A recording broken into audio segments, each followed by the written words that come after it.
Selamat pagi anak-anak, bertemu kembali dengan pelajaran fisika melalui pembelajaran jarak jauh SMPK Penabur Jakarta. Pada pertemuan yang lalu kita sudah belajar mengenai resonansi. Pada kesempatan hari ini kita akan belajar mengenai pemantulan bunyi. Untuk mengetahui bagaimanakah terjadinya pemantulan bunyi, perhatikan gambar berikut. Gambar ini adalah suatu percobaan untuk mengetahui terjadinya pemantulan bunyi. Alat yang digunakan cukup sederhana, yaitu jam tangan, tabung 2 buah, yang terbuat dari pipa paralon, atau ada rongganya, bisa terbuat dari benda yang lain. Kemudian layar, serta dinding pemantul. Nah, bagaimana caranya? Caranya jam tangan diletakkan di depan pipa paralon 1, sehingga suaranya merambat melalui pipa paralon menuju ke dinding.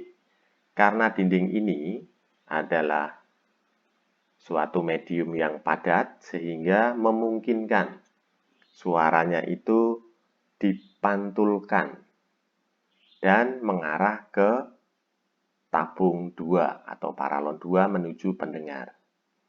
Lalu di tengah-tengahnya diberikan layar yang bertujuan untuk membatasi area 1 dan area 2 atau suara dari jam tangan ini tidak langsung berpindah dari area 1 atau dari jam tangan menuju ke pendengar, tetapi melalui jalur yang sudah disiapkan.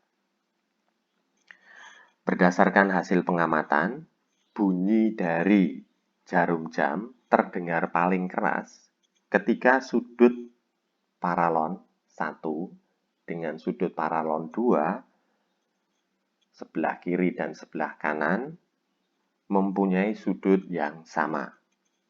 Hal ini menunjukkan bahwa detak jarum jam merambat melalui pipa paralon di sebelah kiri menuju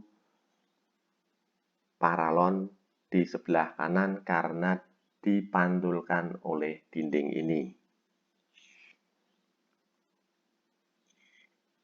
Dari percobaan di atas, itu dapat disimpulkan tentang hukum pemantulan bunyi sebagai berikut. Bunyi pantul, kemudian bunyi datang, terletak pada satu bidang datar. Kemudian yang kedua, besar sudut pantul dengan sudut datangnya mempunyai besar sudut yang sama. Dari hasil atau dari hukum pemantulan bunyi tersebut dapat kita lihat bahwa penyebab tidak jelasnya bunyi pada percobaan yang tadi yang didengar oleh penerima karena sudut yang dibentuk antara sudut datang atau sudut 1 dengan sudut 2 itu tidak sama. Apabila sudutnya sudah sama besar antara sudut 1 dengan sudut 2, maka terdengar bunyi yang paling kuat. Itu mengenai hukum pemantulan bunyi. Kita lanjut ke macam-macam pemantulan bunyi. Yang pertama, bunyi asli diperkuat bunyi pantul. Yang kedua, gaung atau kerdam. Kemudian yang ketiga, gema. Kita bahas satu persatu. Yang pertama adalah bunyi asli diperkuat bunyi pantul. Bunyi pantul dapat diperkuat bunyi asli itu jika jarak antara dinding pantul berdekatan dari sumber bunyi. Syarat yang kedua, selang waktu antara bunyi asli dengan bunyi pantul itu sangat kecil. Lalu bunyi terdengar bersamaan dengan bunyi asli. bunyi terdengar lebih keras tetapi tidak jelas. Nah, contohnya untuk bunyi asli yang diperkuat oleh bunyi pantul. Yang pertama misalnya berbisik.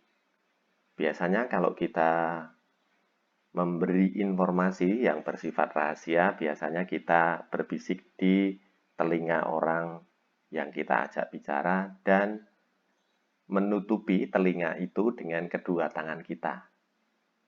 Tujuannya untuk apa? Tujuannya yaitu supaya bunyi yang kita dengar, yang kita kirim menjadi lebih besar dan tidak mengarah ke mana-mana. Sehingga orang lain tidak bisa mendengarkan, hanya satu orang saja yang bisa mendengarkan. Lalu berikutnya, suara musik dalam ruangan tertutup akan lebih keras daripada di lapangan terbuka.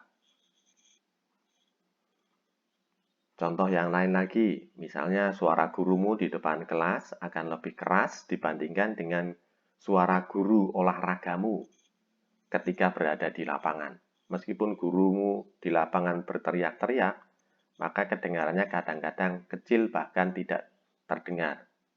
Itu dikarenakan suara di dalam ruangan akan dipantulkan oleh dinding-dinding ruangan tersebut. Lalu yang kedua, gaung atau keredam.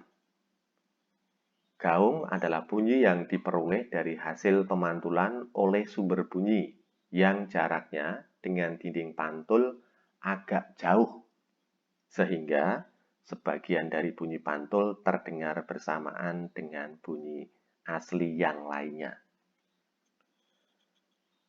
Nah, biasanya di dalam ruangan-ruangan, misalnya bioskop, tempat hiburan, gedung pertemuan, atau studio musik, dipasang agar tidak terjadi gaung atau suaranya menjadi lebih jelas. Karena ruangan itu diberi dengan dinding-dinding yang bersifat lunak atau tidak memantulkan bunyi. Sehingga hanya satu sumber bunyi, yaitu dari artisnya ataukah dari penyanyinya yang hanya bisa didengarkan, bukan dari pantulan suara dari dinding sampingnya ataukah di belakangnya. Kemudian syarat terjadinya gaung yang pertama, jarak antara sumber bunyi agak berdekatan dengan dinding pantul. Kemudian terjadinya dalam ruangan yang besar, seperti contoh misalnya aula, kemudian gedung konser, dan lain sebagainya. Bunyi pantul terdengar agak terlambat dari bunyi aslinya. Bunyi terdengar hanya sebagian, maka bunyi gaung ini bisa merugikan. Contohnya,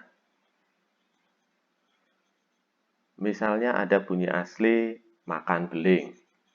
Bunyi pantulnya bagaimana? Masih sama, yaitu makan beling. Nah, apa yang terdengar? Yang terdengar akan terdengar maling.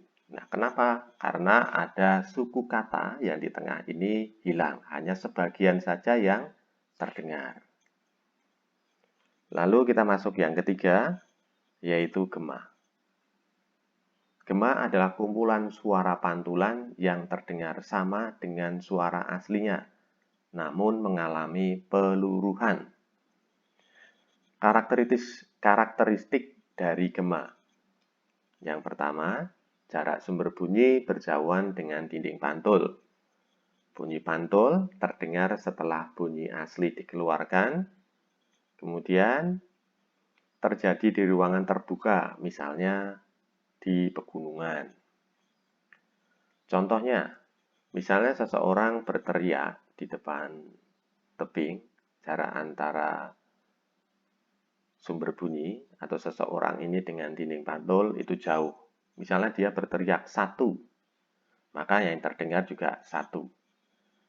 Yang warna hitam ini itu adalah bunyi datangnya, yang berwarna merah itu adalah bunyi pantulnya. Ketika dia berteriak atau mengirimkan suara 1, maka yang terdengar 1. Sehingga kalau menurut pendengar ini akan terdengar 1, 1.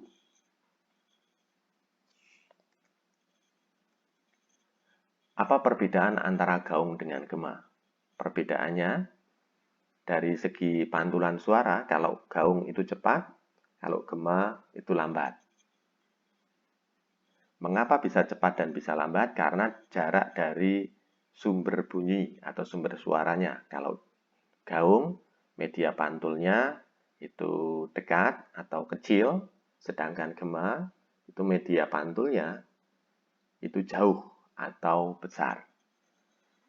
Kemudian datangnya suara pantul. Ketika suara asli belum selesai diucapkan, itu terjadi pada gaung. Sedangkan gema, ketika suara asli sudah selesai diucapkan, baru terdengar.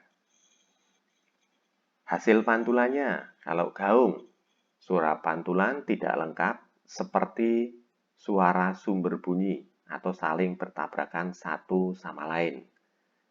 Sedangkan gema, suara pantulannya lengkap seperti suara bunyi atau tidak terjadi tabrakan satu sama lainnya. Nah, apa itu manfaat dari pemantulan bunyi? Ada beberapa manfaat dari pemantulan bunyi. Misalnya, yang pertama adalah USG yang berfungsi untuk melihat keadaan janin yang berada pada kandungan, maka bisa dilihat melalui layar monitor. Tentu saja itu sudah diterjemahkan dari gerakan menjadi gambar. Berikutnya, dapat mendeteksi keretakan pada logam. Prinsipnya sama, yaitu mengirimkan sinyal atau sumber bunyi dikirimkan. Kalau mengenai logam yang sudah tidak bagus atau retak, maka dia akan lebih lama pantulannya diterima kembali. Lalu berikutnya gelombang ultrasonik untuk mendeteksi adanya penyakit pada manusia, misalnya kista pada ovarium. Berikutnya dapat digunakan untuk mengukur panjang terowongan atau panjang gua. Lalu dapat mengukur cepat rambat bunyi di udara. Berikutnya, mengetahui keberadaan ikan di bawah laut, yaitu misalnya nelayan yang menggunakan kapal yang sudah canggih, maka bisa mengetahui keberadaan ikan di bawahnya. Apakah dia mau mencari ikan tuna ataukah mau mencari ikan yang lainnya, yaitu dengan menggunakan bunyi pantul. Berikutnya adalah mengukur kedalaman laut, yaitu dengan cara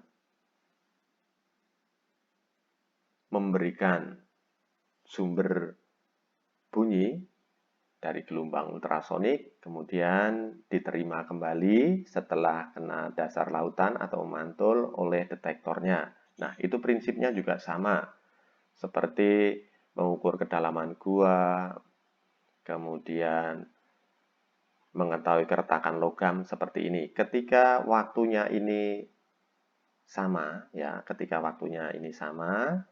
maka dipastikan bahwa jarak antara sumber bunyi sampai dengan bintang pantul itu sama. Kalau misalnya pada logam, kalau misalnya waktunya ini lebih lama, berarti jarak tempuhnya itu pasti akan lama atau jaraknya pasti akan lebih besar. Sehingga dapat dipastikan bahwa permukaannya pasti tidak rata kalau itu pada logam atau terjadi keretakan. Nah, kita masuk ke latihan soal. Bunyi ultrasonik ditembakkan dari osilator kapal menuju dasar laut dan dalam waktu 0,5 second. Kemudian terdengar bunyi pantulnya pada hidrofon atau pendengarnya. Jika cepat rambat bunyi di air laut 1400 meter per second, tentukan kedalaman laut tersebut. Dari soal dapat diketahui waktunya adalah 0,5 second. Kecepatan bunyi di air laut 1400 meter per second. Kemudian yang ditanyakan adalah berapakah kedalaman lautnya. Untuk menjawabnya, yaitu dengan persamaan V kali T dibagi 2. Kenapa dibagi 2? Karena waktunya adalah waktu menempuh pergi dan pulangnya. Atau waktu mengirimkan setelah kena bidang pantulnya tadi, diterima kembali, maka waktunya adalah 2 kali. Sementara kalau jarak itu hanya dari kapalnya tadi menuju ke dasar lautnya. Kalau kita masukkan, V-nya adalah 1400 meter per second dikalikan dengan 0,5 dibagi dengan 2. Sehingga menghasilkan 350 meter. Jadi kedalaman laut tersebut adalah 300 meter.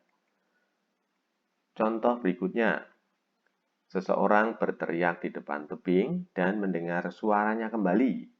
Jika jarak seseorang berdiri ke tebing 510 meter dan cepat rambat bunyi di udara 340 meter per second, berapakah waktu pemantulan suara tersebut? Dari soal diketahui, jaraknya adalah 510 meter, kecepatannya 340 meter per second. Yang ditanyakan berapakah waktunya. Nah, untuk menjawabnya, maka dengan persamaan S sama dengan V kali T dibagi 2. Karena ini berbicara mengenai bunyi pantul, maka harus selalu dibagi 2. Kalau kita masukkan bilangannya, S-nya adalah 510 sama dengan V-nya 340 dikali dengan T dibagi 2. Sehingga T-nya sama dengan 1020 dibagi dengan 340. Sehingga didapatkan T-nya adalah 3 second. Nah, demikian anak-anak mengenai pemantulan bunyi. Kalau misalnya kalian masih kurang jelas, silahkan bertanya dengan Bapak atau Ibu guru di kelas kalian masing-masing. Serta latihan soalnya nanti Bapak atau Ibu guru akan memberikan latihan lebih lanjut. Demikian pertemuan kita kali ini. Saya ucapkan terima kasih, tetap semangat, Tuhan Yesus memberkati.